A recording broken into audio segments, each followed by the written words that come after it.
Okay, let's continue on this particular subject. Let's talk about Afghanistan. Did the president miss a trick when he announced that we'd killed bin Laden? Should he have gone on and continued to say, and we're going to bring the troops home this year?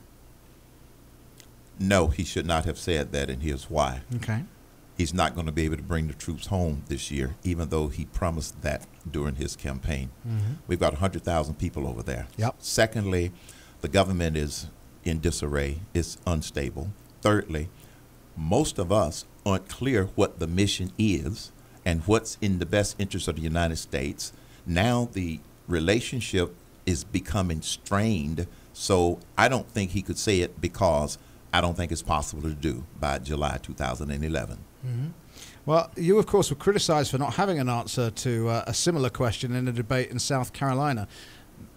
But surely you've got one now, right? I don't shoot from the lip. Okay. And I'm sticking with that. Mm-hmm. There is too much intelligence information, too much information that the experts have that I can't, as a citizen, make a decision and say what I would do. Mm-hmm. This is what has gotten President Obama in trouble when he said he would have the troops out by July 2011. It's simply not going to happen. I don't like deadlines, but I also don't like a commander-in-chief who says, I don't like the word victory. Exactly. I have a problem with that, too. So, but here's one thing that is true. I would like to get our troops home, but I'm not going to make false promises to the people of this country. My approach to problem solving, no matter what it is, or making a decision, I used the same approach when I was in business for 40 years. First, make sure we're working on the right problem. In this case, what's the mission? I'm not real sure we know what that is. Very good question. Number two, set the right priorities. Is the priority to bring the troops home without completing the mission? And thirdly, what does victory look like? And like you said, he has a problem with the word victory. I don't have a problem with the word victory. We owe it to our men and women in uniform for them to know the mission and to know what victory looks like. And if we cannot win, what is the exit strategy? The experts can give me that information in order for me to be able to make a decision. Okay, I just want to clear something up, because surely you are not suggesting that more American troops have to die while a President Cain gets up to speed. No, because as soon as President Cain is elected, the first thing that I will start working on before I'm sworn in is a strategy relative to the war in Afghanistan and all of the other conflicts we have around the world. Okay, but we went into Afghanistan for two reasons as far as I can remember.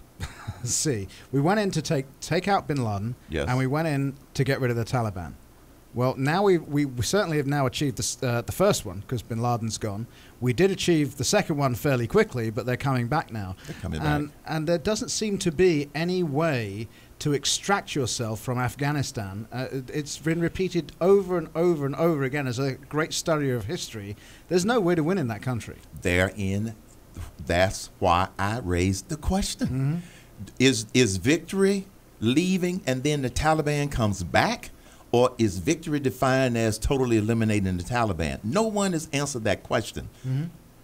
Yeah, well, and we do need an answer to that. Yes.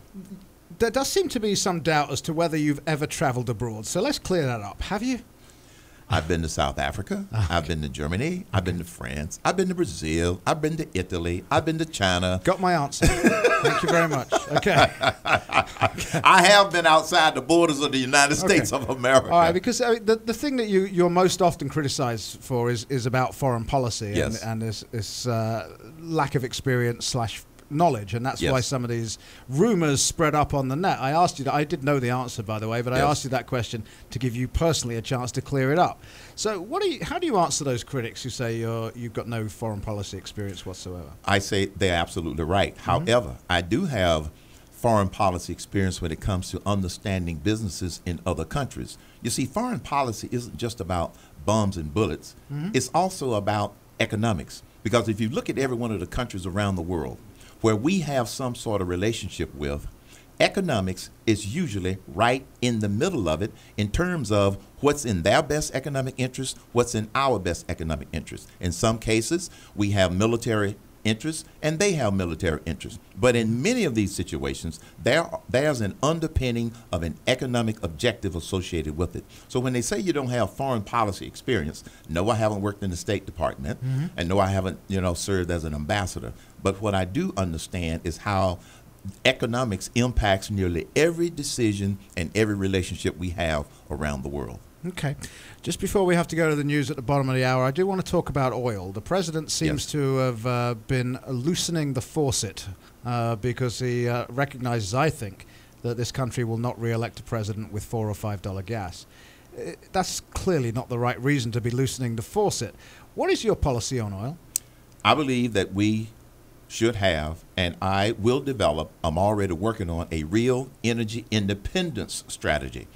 The Congressional Research Service issued a report a few weeks ago stating we have enough resources in order to become energy independent.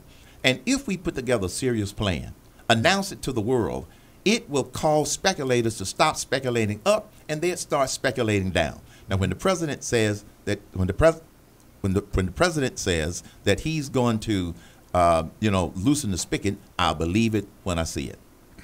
Okay, well, that's a clear answer. I actually think he might loosen it a little bit myself. That's just my opinion, and that's what I get paid for. Yes. I think he might loosen it a bit because I think he does understand one thing. He understands he will not be re-elected if we're looking at $4 to $5 gas. Absolutely. And he's got to figure out a way to reduce it. And opening his mouth as the president. Yes.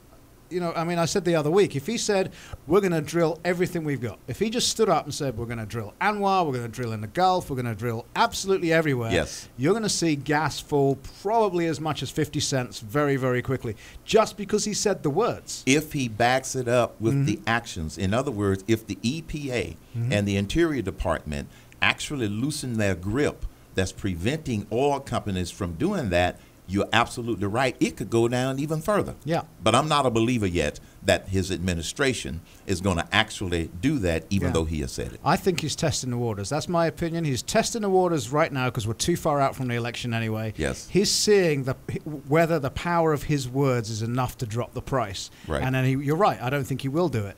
But come September, October next year, it might be a whole different ball game. Whole different ball game. Absolutely.